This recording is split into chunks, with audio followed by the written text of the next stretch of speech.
Captain Juwu Park stood before the large view screen in Earth Command's main briefing room, watching the alien transmission for the fifth time. The message remained the same, desperate pleas from a federation calling themselves the Galactic Concord, begging for assistance against an enemy they named the Void Dominion. The signal had first been detected 3 days ago, picked up by the Deep Space Monitoring Station on Luna. At first, the technicians thought it was a hoax or interference. Humanity had never made contact with extraterrestrial intelligence before. But after verification through multiple arrays and careful analysis by the world's leading linguists and cryptographers, there was no denying the truth. We are not alone, and our neighbors need our help. Juwu brushed a strand of dark hair from her face, studying the translation one more time. The aliens had classified Earth as a death world, a harsh, dangerous planet that produced equally dangerous inhabitants. According to their message, most intelligent species in the galaxy evolved on gentle worlds with stable climates, minimal predators, and few natural disasters. Humans, by contrast, had developed on a planet that should have killed them 1,000 times over. The door to the briefing room slid open with a soft hiss. Juwu turned to see her newly assembled team filing in. 12 specialists chosen from military forces around the globe. They were the best Earth had to offer. Combat veterans, tactical experts, and scientific minds who could adapt to the unknown. "Take your seats," she said, waiting as they settled around the oval table. "I know you've all received the preliminary briefing packets, but I want to make sure we're all clear on what we're facing." Lieutenant Do-Yeon Kim, a former South Korean Special Forces operator, was the first to speak. "Permission to ask the obvious question, Captain." "Go ahead, Lieutenant. Are we certain this isn't some elaborate hoax? The timing seems convenient with the global military budget debates." Juwu nodded. "A fair question. The transmission origin point has been verified as coming from approximately 40 light-years away, near the Ta Ceti system. The message contains scientific knowledge we don't yet possess, including mathematical proofs that our best minds are still working to understand. The international verification team is 99.8% certain this is genuine." The room fell silent as the implications settled over them. "The United Nations Security Council has authorized our response team," Juwu continued, tapping her tablet to project images onto the screen.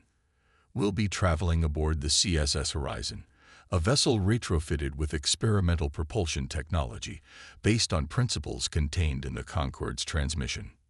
Scientist Minji Kang raised her hand. "How long will the journey take?" "According to their instructions, approximately 3 weeks," Juwu replied.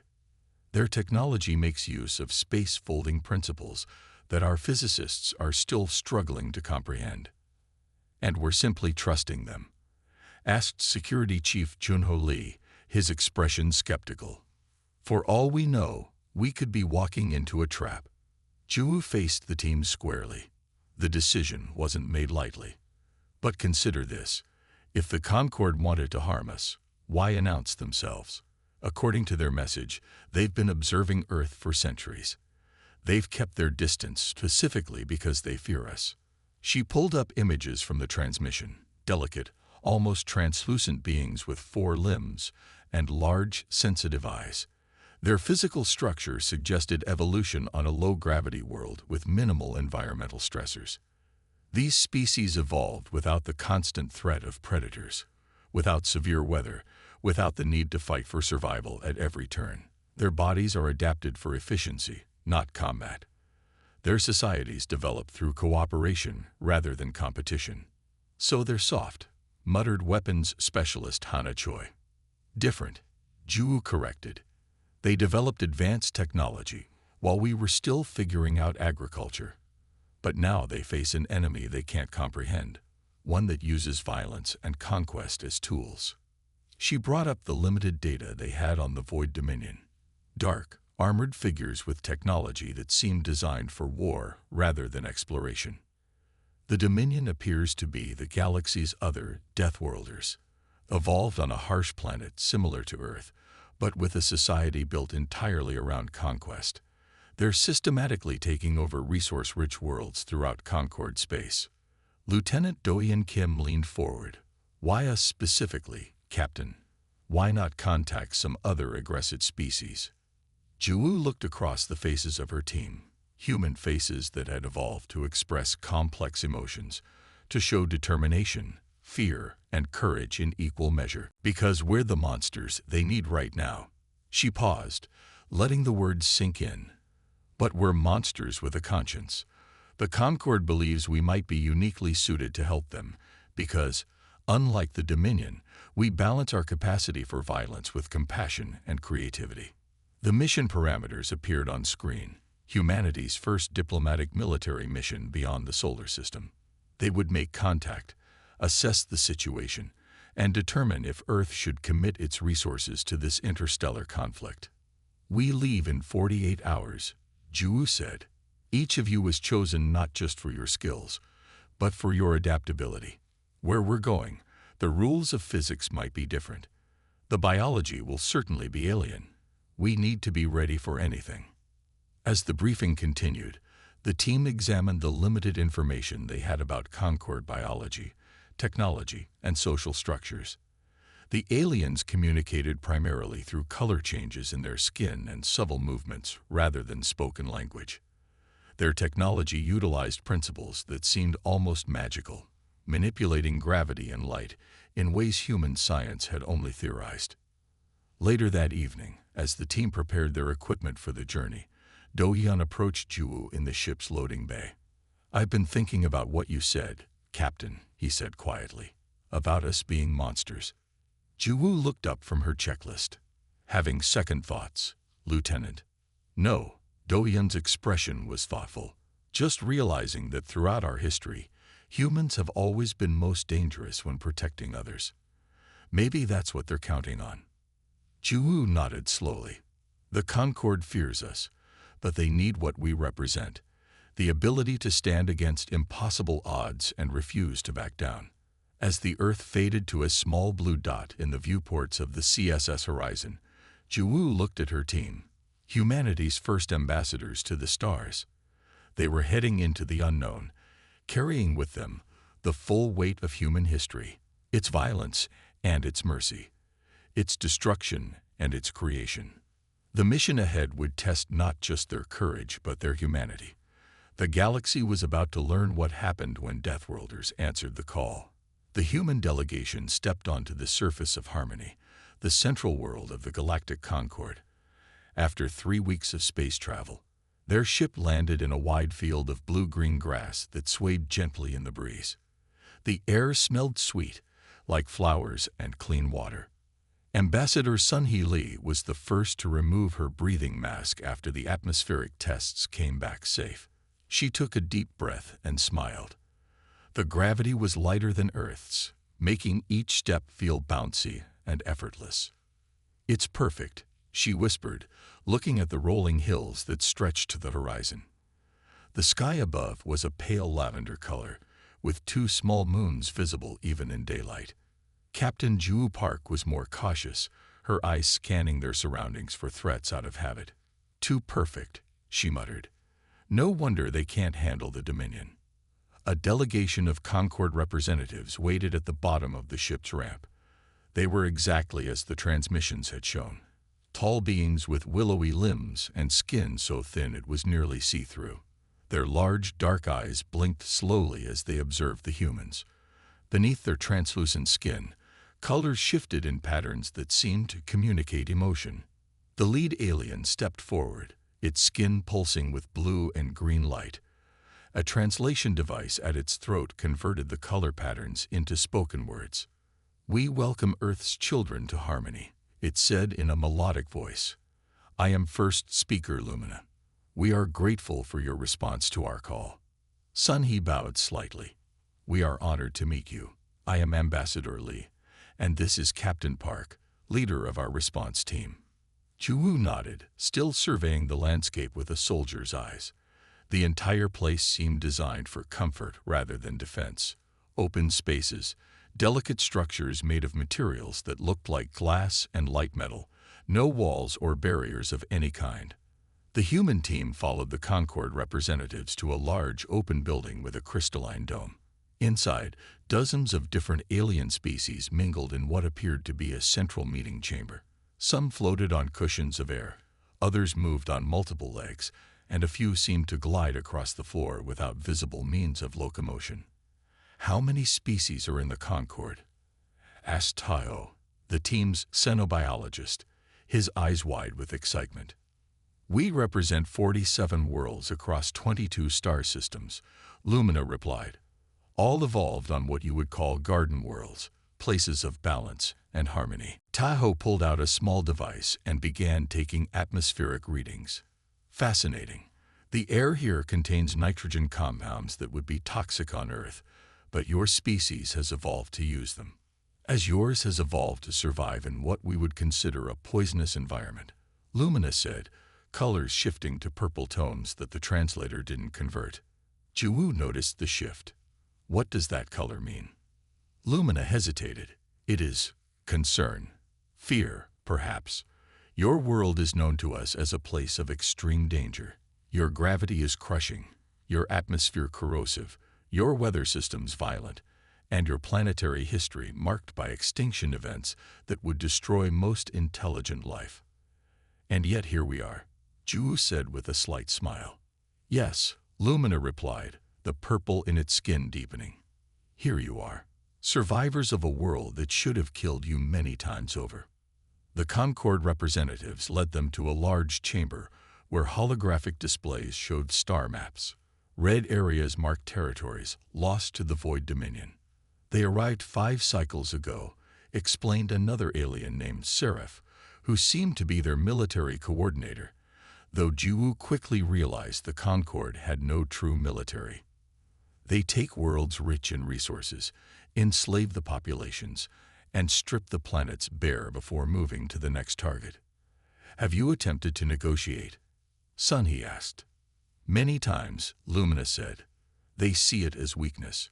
They respond only with greater violence." Jiwoo stepped forward. "Show me what defensive measures you've taken." The aliens exchanged glances, their skin flickering with uncertainty. "We have protective shields around our key worlds," Seraph said, "but the Dominion has found ways to disable them. Our ships are not designed for combat." "Then we need to make them combat-ready," Jiwoo replied. She gestured to her team's tactical officer. "Show them the simulations we prepared." The human officer activated a holographic display showing Earth military tactics, soldiers in formation, strategic retreats, ambush scenarios, and close-quarters combat training. The effect on the Concord representatives was immediate. Several backed away, their skin turning pale yellow. Others made soft, keening sounds that the translators didn't pick up. "This is barbaric," gasped a Concord diplomat, its skin nearly white with distress. Jiwoo stepped through the hologram, eyes locked with the diplomats. "This is survival," she corrected firmly, "and it's exactly what you contacted us for." Silence fell over the chamber. Lumina finally moved forward, its skin gradually shifting from yellow to a determined blue. "You are correct, Captain Park.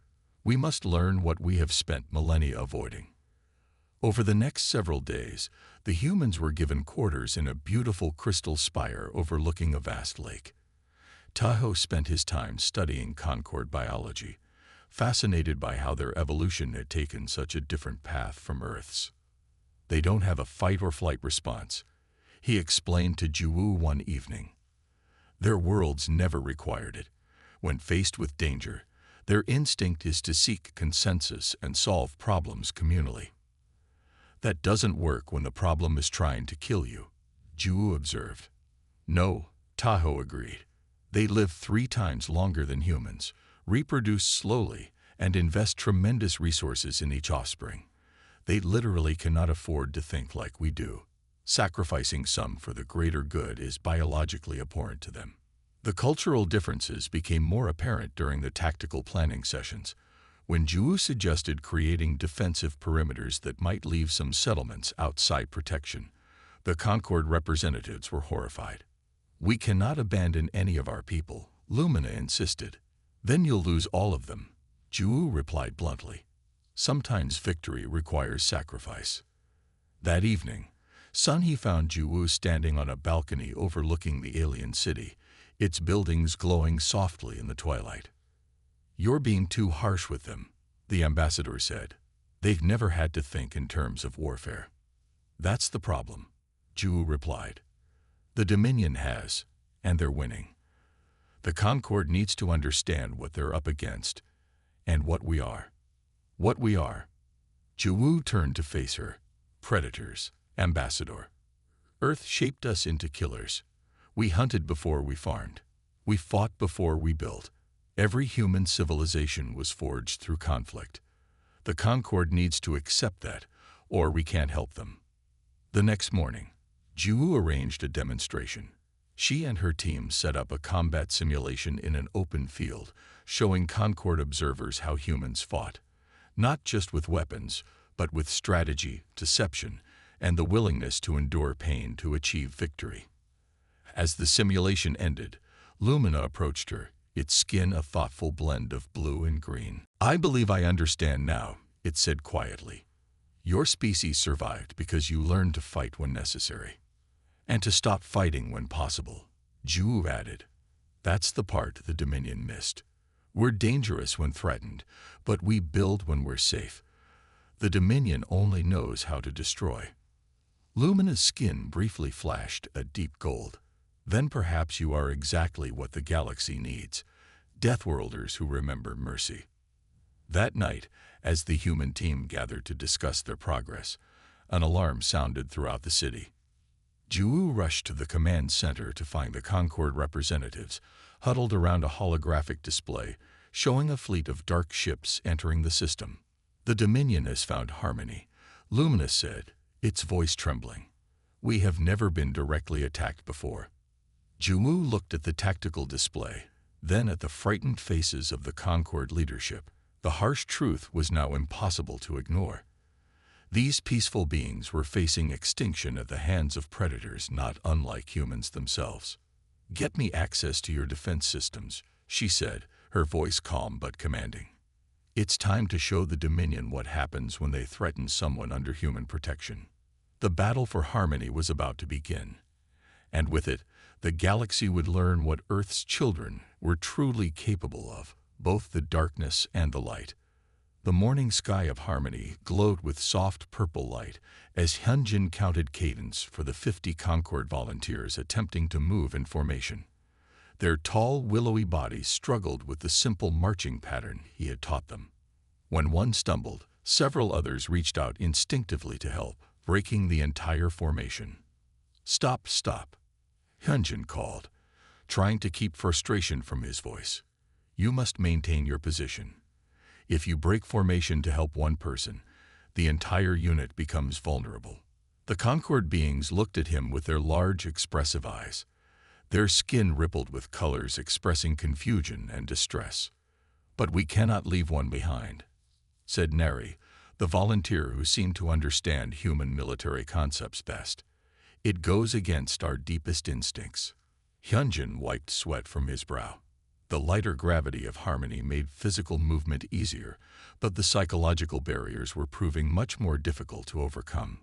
"I understand," he said, choosing his words carefully. "On Earth, we also value every life. But in combat, sometimes protecting the group means each individual must protect themselves first." Across the training field, Engineer Jisoo was working with another group of Concord scientists. They hovered around a defensive shield generator, which Jisoo had partially disassembled. "Your technology is remarkable," she told them as she examined the crystal core that powered the device. "But you've designed it only to protect, never to strike back." "Why would we need to harm others?" asked a Concord engineer named Lumi. "Our shields have always been sufficient to weather natural disasters or deflect space debris." "Because the Dominion doesn't want to be kept out," Jisoo explained. "They want what's inside. A shield that only blocks isn't enough. We need to make them fear trying to break through in the first place." She sketched a modification on her tablet. "If we reverse the energy flow here and here, the shield can project outward as well as inward. Anyone trying to force their way through would face a powerful energy discharge. The Concord engineer's skin paled to a light blue. You want to create a weapon from our protection technology. I want to create a consequence for aggression, Jisoo corrected. The Dominion needs to learn that attacking the Concord comes with a price. In the Central Command Spire, Captain Ju Park and scientist Minho worked alongside Concord communication specialists. The room was filled with holographic displays showing star systems and transmission patterns. Minho had designed an algorithm to detect and decode Dominion communications, which operated on very different principles than the color-based language of the Concord. Their communication is fascinating, Minho said as he adjusted parameters on his device. It contains embedded commands and responses, almost like they've evolved to function as a collective rather than as individuals. Ju studied the star map. Can you determine their next target? I believe so, Minho replied. They repeat certain transmission patterns before each invasion. I've been tracking similar patterns moving toward this sector. He pointed to a star system near the outer edge of Concord space. The lead Concord communicator, a being named Valo, moved closer to the display. That is the Tesserae system. It contains our richest mining world. The ore there is essential for our ship construction and energy systems. Minho nodded. The frequency of their communications has increased by 300% in the last 2 days. Based on previous patterns, they'll attack within the week. Ju looked at the holographic representation of Tesserae, a rocky world with extensive mining operations covering nearly half its surface. If they take this world, they'll control the Concord's resource supply. She turned to Valo. How many of your people are on Tesserae? Nearly 20,000.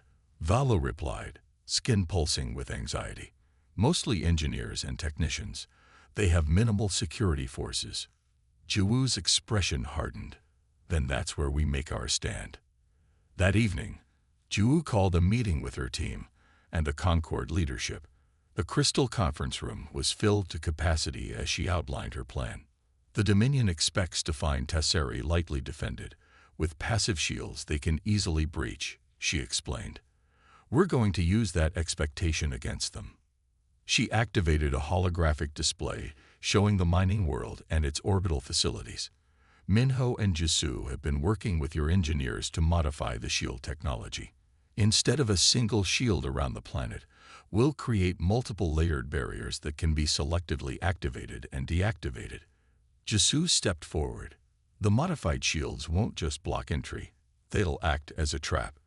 When Dominion ships breach the outer layer, we'll activate the inner shields, trapping them between energy fields that will disrupt their navigation and weapons systems. Meanwhile, Hyunjin continued, we'll deploy small strike teams in modified Concord vessels. These teams will target the Dominion command ships while their fleet is disoriented. First Speaker Lumina's skin shifted through several colors before settling on a deep blue. You wish to use our people in these strike teams? No, Juwoo said firmly. The strike teams will be human. Your volunteers aren't ready for direct combat. They'll operate the shield systems and evacuation procedures from protected command centers. But we only have 60 humans, Ambassador Sunny pointed out. Even with superior tactics, those aren't good odds against a Dominion fleet. We don't need good odds, Juwoo replied. We just need to show them that taking Concord worlds will cost them more than they're willing to pay. The room fell silent as the implications sank in. Finally, Lumina spoke, its voice soft through the translator. You are proposing to risk your lives, a mere 60 individuals from a world we barely know, to protect thousands of our people. That's what soldiers do, Juwoo said simply. The next 3 days passed in a blur of activity. Jisoo and her team worked around the clock to modify Concord ships and shield systems. Hyunjin continued training the volunteers, focusing now on evacuation procedures rather than combat. Minho refined his communication interceptors to provide real-time intelligence on Dominion movements. On the evening before their departure to Tesserae, Juwoo found Minho alone in the command center, still working on his equipment. You should rest, she told him. Tomorrow will be challenging enough without exhaustion. Minho looked up from his work, dark circles under his eyes. I keep thinking about Earth, he said quietly, about how isolated we were, thinking we were alone in the universe. Now we're about to fight an interstellar war for aliens we just met. Does that bother you? No, Minho said, surprising himself with the realization. I look at the Concord people, and I see beings who want what we want, to live in peace, to explore, to create. The Dominion would destroy that, just as they would destroy us if they found Earth. Juwu nodded slowly. That's why we're fighting. Not just for the Concord, but for what they represent. A future where different species can coexist without conquest. As they prepared to board their ships the next morning, Lumina approached Juwu. The first speaker's skin glowed with a color the humans had never seen before, a deep, resonant gold that seemed to illuminate from within. Our historians will remember this day, Lumina said, when the Deathworlders of Earth chose to protect rather than conquer. Juwu checked her weapon one last time. Let's make sure those historians have something good to write. As the fleet of modified Concord ships lifted off from Harmony, Juwu looked at her team. 60 humans about to face an enemy armada to protect a world not their own. The odds were terrible, but humans had always thrived against terrible odds. The battle for Tessari was about to begin, and with it, perhaps, a new chapter in galactic history. The Dominion fleet appeared at the edge of the Tessari system, exactly as Minho had predicted. 117 warships, their hulls black as space itself, moved in perfect formation toward the mining planet. From orbit, Tessari looked vulnerable with its sprawling industrial complexes and minimal defensive structures. Commander Shunho watched from the bridge of his modified Concord vessel as the enemy approached. His squad of 15 humans had been positioned on the far side of Tessari's largest moon, hidden from the Dominion sensors. They're following standard invasion protocol, Junho reported through the secure channel to the command center. 3 waves, with heavy vessels in the rear. They think this will be easy. In the underground command center beneath Tessari's surface, Captain Juwu Park studied the holographic display showing the approaching fleet. Beside her, Yunji monitored all communication channels, while Concord operators managed the planet's shield systems. All mining personnel have reached the shelter zones, reported a Concord coordinator, its skin pulsing with nervous green light. Shield systems are ready for sequence activation. Juwu nodded. Wait until the first wave crosses the outer marker, then initiate shield pattern alpha. The command center fell silent as they watched the Dominion fleet approach. The first wave, 30 smaller attack ships, crossed the invisible boundary line Juwu had established. Now, she ordered. The Concord operator pressed its long fingers against the control panel. Above them, the modified shield technology activated. Instead of a single protective bubble around the planet, multiple shield layers appeared in a complex pattern. The first wave of Dominion ships suddenly found themselves trapped between energy barriers that hadn't been there seconds before. Second wave is slowing, Yunji reported, her eyes on the tactical display. They're confused by what happened to the first wave. Perfect, Juwu said. Signaled Junvo's team. On the far side of the moon, Juno received the confirmation. We're up, he told his team. Remember, hit fast and withdraw faster. Don't engage for more than 30 seconds at a time.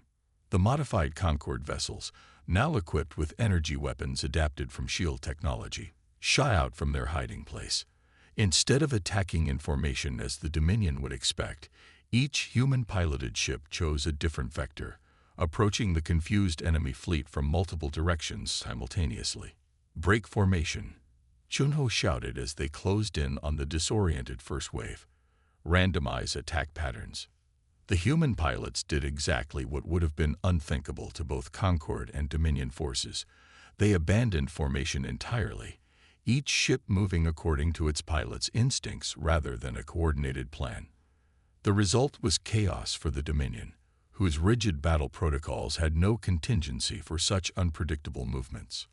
In the command center, Ju watched as the tactical display showed the results of the first engagement. 8 Dominion ships disabled, 2 destroyed, and no human casualties. The second wave is changing formation, Yunji warned, her voice tense. They're adapting already. Ju studied the new pattern. The Dominion's second wave had spread out, making it harder for the shield trap to contain them all at once. They learned quickly, she muttered. Activate shield pattern beta. And tell Hyunjin's team to launch. A second group of human-piloted ships emerged from Tessari's atmosphere, where they had been hiding among the mining facilities. Led by Hyunjin, they targeted the command vessels in the Dominion's rear formation. They're splitting their forces, Yunji reported. Half are continuing toward the planet. Half are turning to engage Hyunjin. Exactly as planned, Ju said with grim satisfaction. Activate the orbital defense platforms. The mining equipment that dotted Tessari's orbit suddenly powered up, revealing hidden weapon systems that Jisu's team had installed over the past week. Energy beams lanced out from what the Dominion had assumed were simply industrial facilities. The battle raged for hours, then days, as the Dominion refused to retreat despite mounting losses.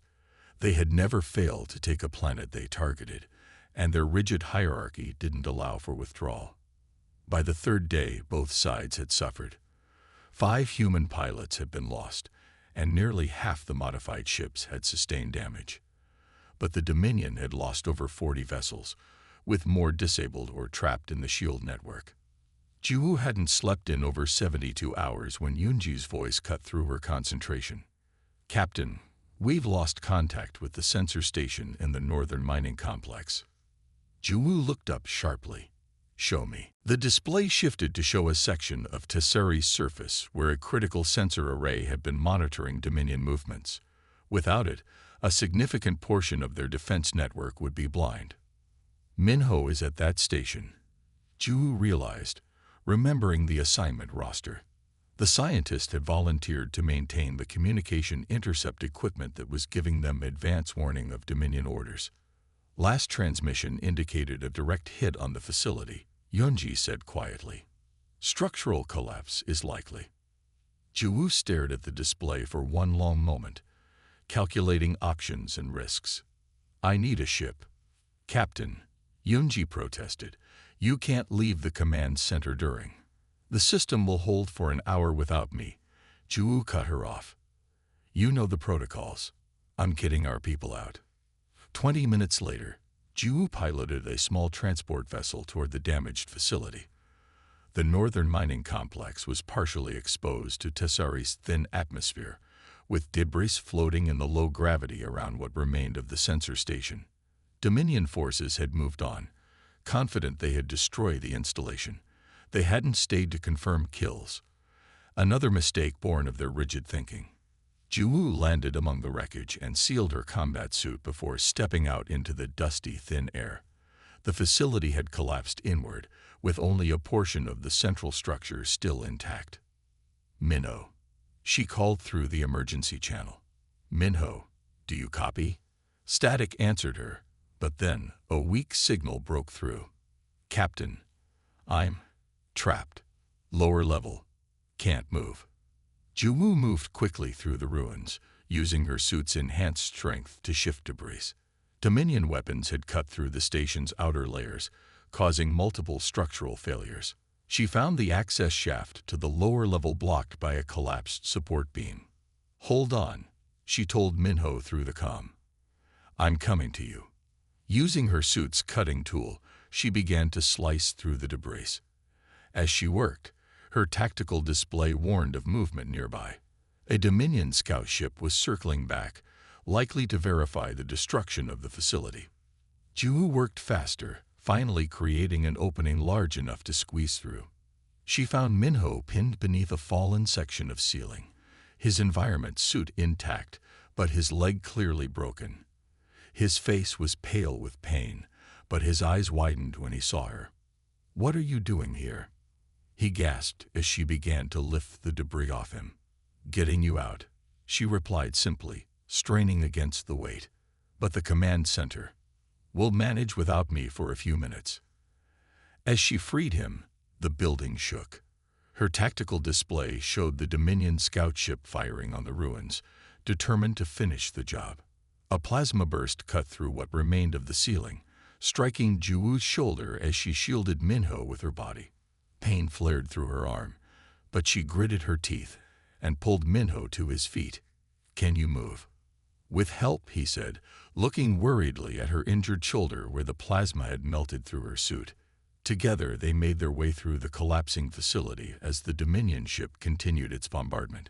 Juwoo half-carried Minho despite her injury, navigating through falling debris and exposed sections open to space. When they finally reached her transport and sealed the hatch, Minho collapsed into a seat while Juwoo took the controls. Her right arm moved sluggishly, the burn damage from the plasma weapon severe enough to affect muscle response. As she piloted them away from the ruined station, Minho stared at her. "Why?" he asked finally. "Why risk everything? The command center, the battle plan, yourself, for one person?" Juwoo glanced at him as she set course back to the main facility. "Because that's what humans do," she replied simply. "We don't leave our people behind." When they returned to the command center, Concord medics rushed to treat them both. As they worked to repair Juwoo's shoulder, Yoonji approached with a rare smile. "While you were gone, the Dominion flagship attempted to break through our inner defense line," she reported. "They triggered the trap Jisoo designed. Their communications are in disarray, and their fleet is falling back." Through the pain of her injury, Juwoo smiled. "They're retreating." "Not retreating," Yoonji corrected. "Regrouping. But it's the first time they've been forced to pull back from a target world." Juwoo looked around at the command center, where humans and Concord beings worked side by side. The Concord operator's skin glowed with colors she had learned to recognize as hope. "Tell our teams to use this time to rearm and reposition," she ordered. "The real battle is just beginning." The Dominion fleet had withdrawn to the edge of the Tesserae system, regrouping around their massive flagship. After 7 days of unexpected resistance, their rigid command structure was showing signs of strain. Their attacks had become predictable as they relied more heavily on established protocols rather than adapting to the humans' guerrilla tactics. In the command center beneath Tesserae's surface, Captain Juwoo Park studied the holographic display of the Dominion formation. Her injured shoulder was bandaged, the plasma burn still painful despite the advanced Concord medical treatment. She had refused to take stronger pain medication, needing her mind clear for what came next. "They're preparing for another assault," Yoonji reported, monitoring the intercepted communications. "But they're calling for reinforcements. We have maybe 48 hours before they attack again." Juwoo nodded. "Then we have 48 hours to end this." Security Chief Yoongi stepped forward, his tactical display showing a detailed scan of the Dominion flagship. "I've been analyzing their command structure. The Dominion operates on a centralized control system. Their ships receive constant guidance from the flagship. If we disrupt that control, the fleet would be thrown into confusion." Juwoo finished. "But how do we get close enough?" "They've adapted to our shield tricks." "Not from the outside," Yoongi said with a slight smile. "From the inside." He expanded the display, showing detailed schematics of the Dominion vessel that Minho's communication intercepts had helped piece together. Their ships are designed with multiple redundant systems, but they all channel through these 3 junction points. Yoongi explained, highlighting sections of the schematic. "If we could place disruption devices at each junction simultaneously, we could temporarily disable their entire command network."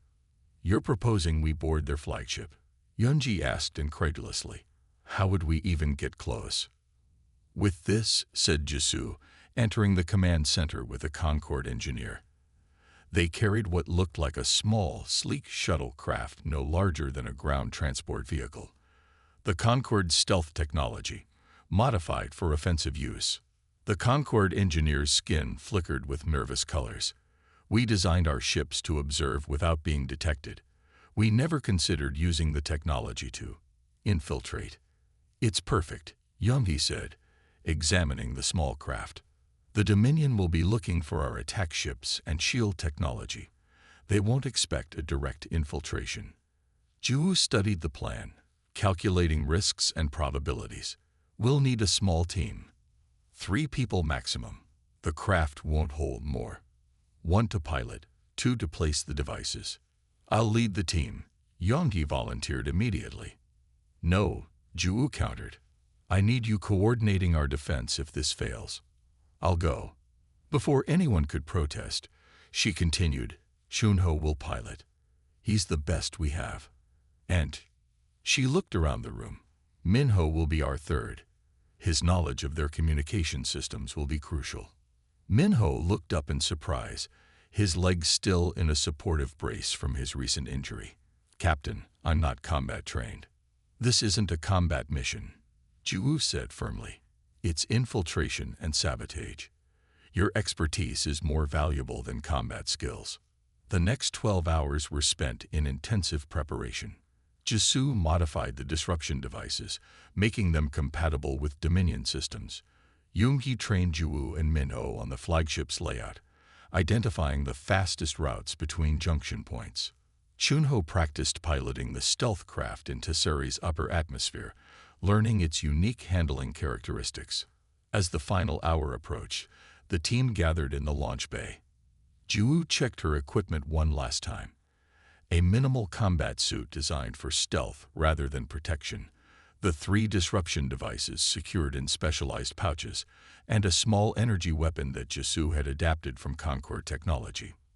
The mission profile is simple, Ju told her team as they prepared to board. We approach using the stealth craft during their shift change. Their sensors will be recalibrating. We dock at this maintenance port. She pointed to a schematic, and enter through the service tunnels. Once inside, we split up. Minho takes the communication junction, I take the navigation hub, and Juno handles the weapons control. We plant the devices, set them for simultaneous activation, and withdraw to the ship. And if we encounter resistance, Juno asked quietly, avoid if possible. Neutralize if necessary, Ju replied. But remember, our goal isn't to fight. It's to disable the flagship and escape. As they boarded the small craft, Lumina approached. The first speaker's skin glowed with deep blue concern. This plan carries extreme risk, Lumina said. If you are captured, we won't be, Ju said with confidence she didn't entirely feel. May the harmony of the universe protect you, Lumina said formally, touching its long fingers to Juwoo's uninjured shoulder in what she recognized as a gesture of deep respect. The stealth craft slipped away from Tesseri's surface, its advanced technology rendering it nearly invisible to both visual detection and sensor scans. Shunho piloted with extraordinary precision, using the debris field from earlier battles as additional cover as they approached the massive Dominion flagship. Shift change in progress, Minho reported, monitoring the communication frequencies. Their sensor grid is cycling down for recalibration. Now, Ju ordered. Shunho guided the craft to the maintenance port, a small axe. By the time Juwoo's team returned to Tesseri's surface, the battle had transformed into something unprecedented, a Dominion retreat. Ship after ship jumped to faster-than-light travel, abandoning the system rather than continuing a fight without central coordination. In the days that followed, as the Concorde began rebuilding the damaged mining facilities, something remarkable happened. The Concorde Council convened an emergency session and officially welcomed Earth into the Galactic Alliance, the first Deathworld ever invited to join. Your methods were unexpected, Lumina told Juwoo during the ceremony. But you have shown us that survival sometimes requires adaptation. As the celebration continued, Intelligence Officer Ji-hoon approached Juwoo with an excited expression. Captain, we've been receiving unusual transmissions, he reported. They're coming from worlds on the far edges of charted space, worlds the Concorde classified as death worlds and avoided contact with. What kind of transmissions? Juwoo asked. Responses to the Concorde's call for help, Ji-hoon said, his eyes wide. These worlds intercepted the original distress signal and have been observing our battle at Tesseri. They're offering assistance against the Dominion." Jiwoo walked to the observation deck of the Concord headquarters, now relocated to Tessari, as a symbol of defiance against the Dominion. Through the massive viewport, she could see ships arriving in the system. The first vessels of Earth's expeditionary fleet, sent after hearing of the initial success at Tessari. But among them were ships of unfamiliar design. Angular, functional vessels clearly built by civilizations that understood warfare. Ji-hoon had identified at least 3 other Deathworld species that had answered the call. The Dominion thought they were the only predators in the galaxy, Minho said, joining her at the viewport. They never considered that other worlds like Earth might exist, or that predators might choose to protect rather than hunt. Jiwoo added. As they watched the ships gather, human vessels flying alongside both Concord ships and these new alien craft, Jiwoo felt a sense of purpose she had never experienced before. The war against the Dominion had only begun, but for the first time, the Concord had real hope. The Deathworlders had answered the call, and the galaxy would never be the same.